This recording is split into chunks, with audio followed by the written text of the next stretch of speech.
Hello everyone, welcome और welcome back to my channel tarot with Tara Hindi. तो guys, आज tarot reading कर रही हूँ एंड इस रीडिंग का टॉपिक स्पेसिफिकली लव लाइफ के बारे में है।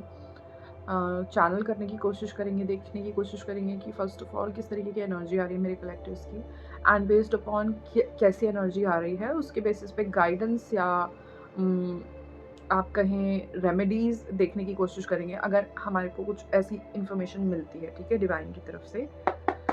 तो रीडिंग स्टार्ट करने से पहले छोटी सी information. First of all, reading की एनर्जी से कनेक्ट करने के लिए अपना नाम and date of birth comment में ज़रूर टाइप कीजिएगा। इससे क्या होता है कि जो लोग अपनी एनर्जी पुट करते हैं, अगली रीडिंग में और एक्यूरेसी आती है, ठीक है। दैट्स इट, और कोई रीज़न नहीं है।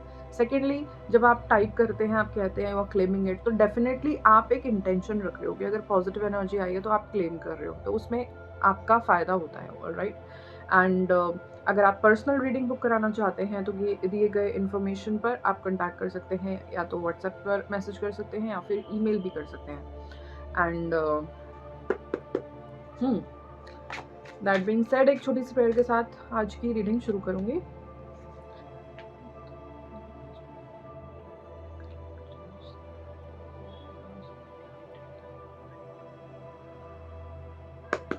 Okay, first of all current energy check देखेंगे मेरे कलेक्टिव्स का क्या है। एक कार्ड फ्लिप हुआ है, डेथ कार्ड फ्लिप हुआ है। Okay,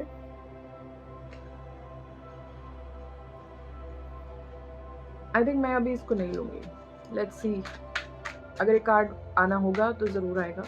I shuffle a little bit more, उसके बाद ही मैं कार्ड्स लूँगी। ओके, तो प्रेजेंटली क्या एनर्जी चल रही है लव लाइफ में, लव के एरिया में मेरे कलेक्टिव्स के लिए। Thank you, Divine Spirit, for guiding me today. For all my collectors who are watching this video today, love life में क्या एनर्जी आ रही है? 3 और 5, the lovers, 3 of coins,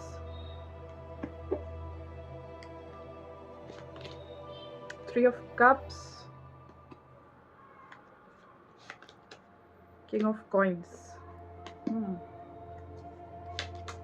the hierophant, ठीक है, बॉटम की किंग ऑफ सोर्ड्स की energy है। एंड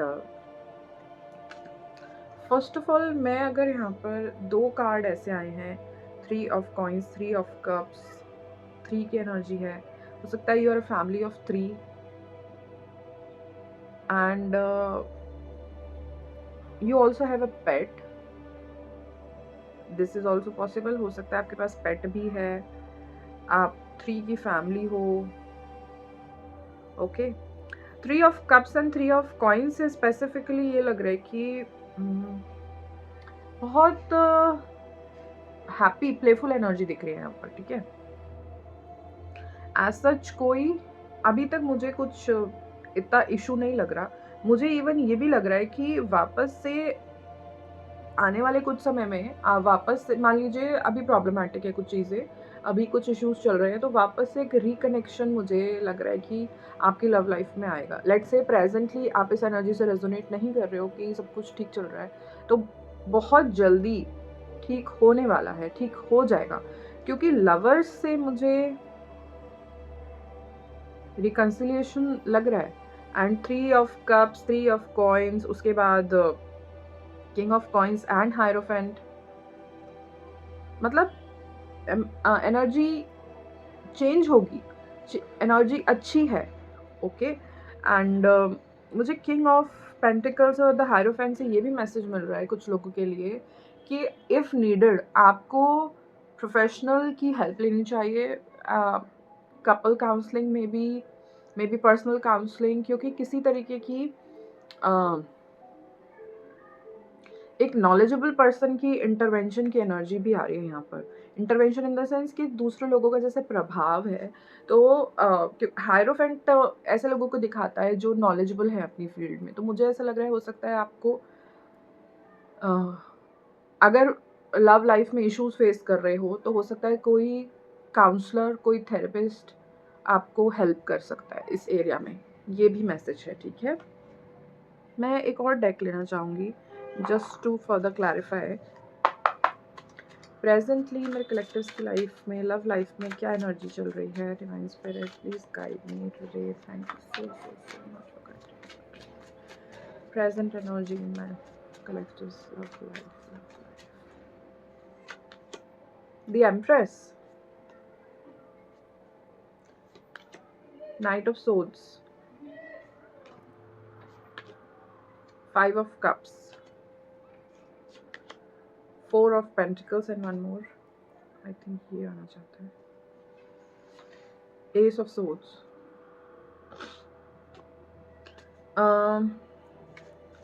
एक मैसेज मुझे ये मिल रहा है अभी. आई थिंक अगर things are okay now but past में अच्छी नहीं रही थी तो बार बार ना उस पास्ट में ड्वेल मत करो. उस पास्ट को सोचो मत. अदरवाइज आप ना उसी तरीके की एनर्जी वापस से अपने लिए अट्रैक्ट कर लोगे, मैनिफेस्ट कर लोगे. हमें पता नहीं चलता, हम दिन रात मैनिफेस्ट कर रहे होते हैं. ओके, एक्चुअली हर मोमेंट हम मैनिफेस्ट कर रहे होते हैं. 10 ऑफ कप्स. ओके, चीज़ें ठीक हैं, चीज़ें ओके हैं. Don't over think. पास्ट में जो हुआ उसको पास्ट में रहने दो. Don't dwell on the past, in the past. और कंपैरिजन मत करो अपने रिलेशनशिप का ना किसी भी एंगल से, किसी भी तरीके से, किसी भी दूसरे अपने दोस्त, भाई बहन, रिश्तेदार, पड़ोसी. आप कंपेयर मत करो, ठीक है. हर किसी के कुछ डिफरेंट संस्कार रहे होते हैं हर लाइफ के. पता नहीं आपके क्या संस्कार हैं. संस्कार वो मैं संस्कार जिस सेंस में आजकल चलता है मैं उस सेंस में नहीं कह रही हूँ. संस्कार मैं उस सेंस में कह रही हूँ जो पास्ट लाइफ के इम्प्रिंट्स होते हैं उनको भी संस्कार कहा जाता है, ठीक है. और क्या इन्फॉर्मेशन हमें मिल सकती है देखेंगे. लव लाइफ के रिगार्डिंग क्या गाइडेंस, क्या इन्फॉर्मेशन है प्रेजेंटली में कलेक्टर्स की लव लाइफ में. क्या गाइडेंस है डिवाइन की तरफ से. Thank you. Take action. And क्योंकि यहाँ पर नाइट ऑफ सोर्ड्स का भी कार्ड आया है, एस ऑफ सोर्ड्स का भी कार्ड आया है. आई थिंक अगर आप किसी पर्सन को अप्रोच करना चाहते हो, अपने अपने मन की दिल की बात बताना चाहते हो, तो this is a good time. आपको अप्रोच करना चाहिए क्योंकि क्लियर कम्युनिकेशन की भी एनर्जी है, प्रपोजल की भी एनर्जी है कि रीच आउट कर रहे हो आप या कोई आपको. Okay, don't stop, take action, don't stop, ठीक है. और मुझे क्या लग रहा है अगर आप कमिटेड रिलेशनशिप में भी हो तो आई थिंक अभी आपको वो फेज़ है जहाँ पर थोड़ा सा और एफर्ट आपको अपने रिलेशनशिप में पुट इन करना पड़ेगा. एंड एक्चुअली पता है क्या होता है, जैसे हर दिन एक स्ट्रगल होता है पर्सनली भी, ऐसे ही रिलेशनशिप्स हो गए, फ्रेंडशिप्स हो गए, करियर हो गया, हर दिन हमसे कुछ ना कुछ एक्शन मांगता है, कुछ एफर्ट मांगता है. तो वो एफर्ट आपको अपने रिलेशनशिप में भी करना चाहिए. Communicate clearly. आई थिंक जो भी अगर वाद विवाद जैसी सिचुएशन है तो ब्लेसिंग ये आ रही है और गाइडेंस ये आ रही है कि आपको एक क्लियर कम्युनिकेशन करना चाहिए. आपको अपनी ईगो सेल्फ को साइड रखना चाहिए. आपको ये देखना चाहिए कि फ्यूचर क्या है. पहले तो आप खुद ही क्लैरिटी लाओ. ओके, एंड उसके बाद अगर आप उस पर्सन के साथ फ्यूचर देखते हो तो आई थिंक आपको अपनी ईगो साइड करनी चाहिए. आपको एक क्लियर कम्युनिकेशन करना चाहिए. Take action. आपको बोला जा रहा है भैया टेक एक्शन, बी असर्टिव, अपनी बात रखो और सामने वाले की भी सुनो. परफेक्ट टाइमिंग, ये परफेक्ट टाइमिंग है. अगर लेट्स से कोई मन की बात, आप सिंगल हो या कमिटेड हो या मैरिड हो, जो भी आपका स्टेटस है इस वक्त, आपको कम्युनिकेशन करना चाहिए. अपने मन की बात अपने पार्टनर से करनी चाहिए, किसी भी लेवल पे हो आप, ठीक है. क्योंकि ये परफेक्ट टाइमिंग है. डिवाइन ब्लेस कर रहे हैं. द लवर्स में आप ट्रेडिशनल टैरो में देखो तो डिवाइन जो है ब्लेस कर रहे होते हैं. तो आई थिंक एंजल्स जो है कवर करे होते हैं दोनों पर्सन्स को. तो आई थिंक एक divine intervention, divine timing, divine protection आपको दी जा रही है अपने रिलेशनशिप के लिए. बट क्या है कि एक्शन हमें ही लेना पड़ता है. ओके, तो वो एक्शन आपको लेने के लिए कहा जा रहा है. आपके भी कुछ लाइफ लेसन्स हैं, आपके पार्टनर के भी कुछ लाइफ लेसन्स हैं. But this is the time जब आपको ना अपने मन की बात उनसे कहनी चाहिए. Lord Shiva, transcendence, rise up, honour your inner force, steps are being given, dance with the universe. आपको गाइड किया जा रहा है, आपको मजबूर किया जा रहा है. ये टैरो रीडिंग भी आपको यही बता रही है कि आपको कुछ एक्शंस लेने की ज़रूरत है, आपको कुछ कम्युनिकेशन करने की ज़रूरत है, आपको कुछ एफर्ट करने की ज़रूरत है अपने रिलेशनशिप में, और करो, ठीक है. Let me show you the card also. Okay, क्या कह रहे हैं. Dance with the universe. आपको दिखाया जा रहा है रास्ता, चलना तो आपको ही पड़ेगा, ठीक है. तो एक्शंस लेने पड़ेंगे. Shekinah, sacred self, unleash the spirit, express your gift, dance to the sacred rhythm of life. Again dance का मैसेज आया है. आई थिंक आपको बताया जा रहा है, आप ना सही से वो जो क्यूज दे रहे हैं ना यूनिवर्स, जो इंडिकेशन साइन सिंबल्स दे रहे हैं आप उनको कहीं न कहीं इग्नोर कर रहे हो। और एक और चीज़ मुझे इन दोनों चीज़ों में कॉमन दिखी है। आपको दिख रहा है दोनों ही कार्ड में मून की एनर्जी है।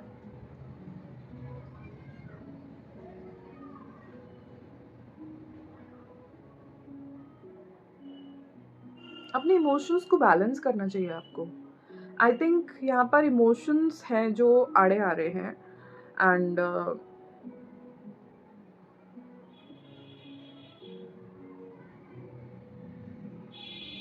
कुछ चीज़ें सीक्रेट भी हैं, हिडन भी हैं, बट एंड दोनों ही क्योंकि क्रेसेंट मून है, दोनों ही क्रेसेंट मून है। आई थिंक यहाँ पर मुझे पोटेंशियल का भी मैसेज मिल रहा है। पोटेंशियल है, हीलिंग की पोटेंशियल है इस रिलेशनशिप में। अ, आपके अंदर, आपके पार्टनर के अंदर, कि आप इस रिलेशनशिप को ग्रो कर सकते हो, आप एक दूसरे के साथ ग्रो कर सकते हो इस रिलेशनशिप में। बट द थिंग इज़ कि आपको थोड़ा-सा अपने इमोशंस को भी सुनना चाहिए। सर पे इमोशंस चंद्रमा होने का मतलब ये है, you are respecting your emotions और सामने वाले के भी, ठीक है? मुझे ये मैसेज मिल रहा है। Serpius Bay Ascension, move into your true self, rise above the darkness, the light is there. आपको ये गाइड किया जा रहा है कि फर्स्ट ऑफ ऑल मैं कहूँगी कि चीज़ें बार बार, मैं कहती हूँ पहली वीडियोस में भी कहा है मैंने, कि चीज़ें थोड़ा 5D से देखो। 3D में चीज़ें अगर 3D में ही इंगेज रहोगे तो प्रॉब्लम कर सकती हैं। 5D से देखो चीज़ों को, ठीक है? Rise above the darkness, move into a true self, अपनी सोल कॉन्शियसनेस में टैप इन करो। क्या लेसन्स हैं हमारे इस सोल ग्रुप के साथ, हम क्यों पैदा हुए हैं, जिस घर में पैदा हुए हैं उन मम्मा पापा के साथ क्यों पैदा हुए हैं, भाई बहन के साथ क्यों पैदा हुआ है, जिससे शादी हुई उससे शादी क्यों हुई, किसी के साथ रिलेशनशिप में आए तो क्यों है। तो ये तो हो गए 3D वर्ल्ड की कॉन्शियसनेस। एक होती है true self consciousness, soul consciousness, 5D 7D higher consciousness. Okay, तो यहाँ पर आपको कहा जा रहा है आप असेंशन की तरफ ध्यान दो। इन लाइफ लेसन्स में कुछ ना कुछ सोल लेसन्स हैं। उस लेंस से चीज़ें देखो तो आपकी लाइफ में जो दुख है, सफरिंग है, वो मेल्ट हो जाएगी। Okay, mother Mary love and peace, let go of the need to be right, choose peace, mother healing is possible at this time. Ultimately love ही होता है सब कुछ। वननेस की कॉन्शियसनेस, हम क्या बोलूँ मैं, बस फॉरगिवनेस एंड लव, यही चीज़ है जो सोल की ट्रू नेचर होती है। बाकी सब थोपा गया है, बाकी सब प्रोजेक्शंस है, बाकी सब 3D कॉन्शियसनेस है। ओके, तो पहचानो ये lady Nada heart awakening, awaken to acceptance and divine love, give and receive in balance. भाई साहब देखो, अब टाइम आ गया, भाई साहब बहन जी, मतलब आप कुछ भी कहो, देखो टाइम आ गया है कि अपनी गलतियों को आप पहचानो, अपनी गलतियों के लिए रिस्पॉन्सिबिलिटी आप लो, और इसके साथ ही साथ रिसीव और गिव, गिव एंड रिसीव एक बैलेंस में होना चाहिए, क्योंकि तभी चीज़ें ना लंबे समय तक टिक सकती हैं। ठीक है, तो मुझे क्या लग रहा है कि ना कुछ एक कॉस्मिक कॉन्शियसनेस का भी मैसेज लग रहा है मुझे यहाँ पर, क्योंकि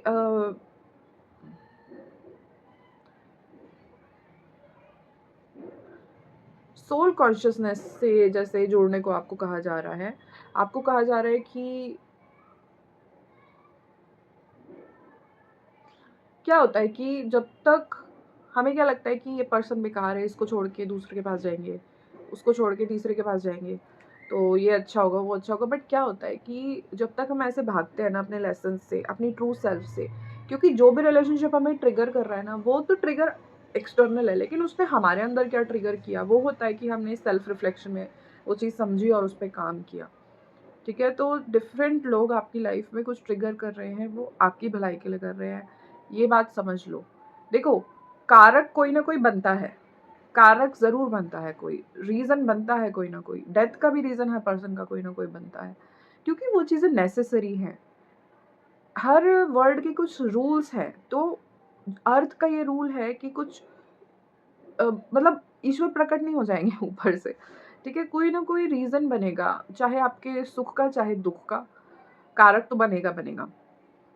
तो आप ये समझो किसी पर्सन ने आपके अंदर कुछ ट्रिगर किया है, तो वहाँ हीलिंग की ज़रूरत है। All your trigger points are opportunities to heal. ठीक है? आप ट्रिगर हो रहे हो जिन बातों से, मतलब वहाँ पर हीलिंग करनी पड़ेगी, अदरवाइज़ ह्यूमन बर्थ का ना फिर क्या फ़ायदा? इतनी कॉन्शियसनेस का, हाई कॉन्शियसनेस का क्या फ़ायदा गाइज़?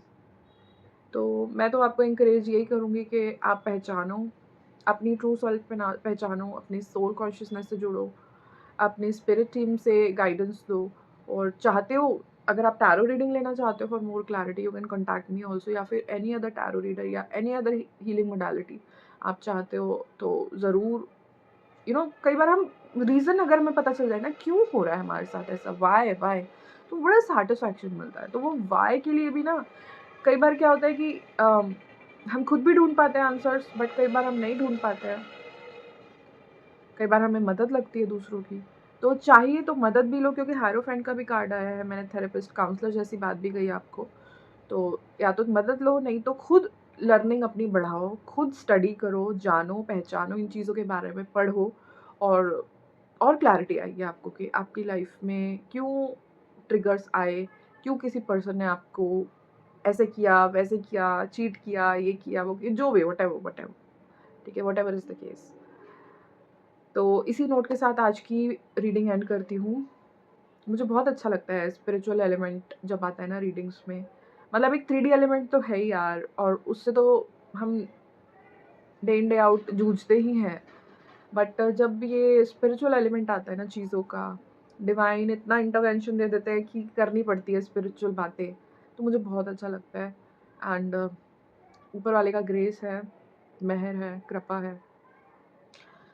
इसी नोट के साथ आज की रीडिंग एंड करती हूँ, और इस वीडियो से, इस रीडिंग से आपको कुछ क्लैरिटी, हेल्प, गाइडेंस मिली है और मोटिवेशन मिला है, तो प्लीज़ इस वीडियो को लाइक कीजिएगा और ज़्यादा से ज़्यादा शेयर कीजिएगा। एंड अगर इस तरीके के कंटेंट में आप इंटरेस्टेड हैं तो मेरे चैनल को सब्सक्राइब भी कीजिएगा। Okay, thank you so much, take care and bye bye.